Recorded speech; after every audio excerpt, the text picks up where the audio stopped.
this video, I'll show you how to make the potion of the Turtle Master in Minecraft.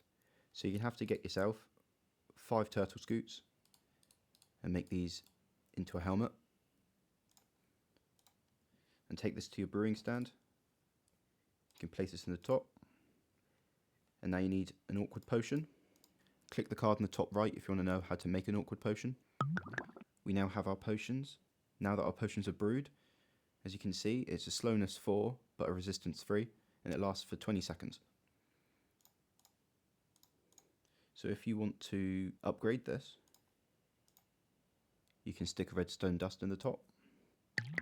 And now we have slowness 6, resistance 4.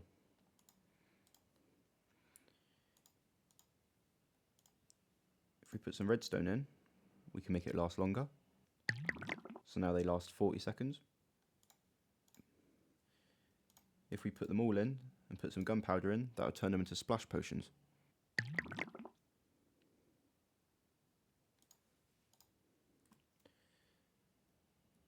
So if we splash this on the floor, you can see my field of view changes and I become very slow.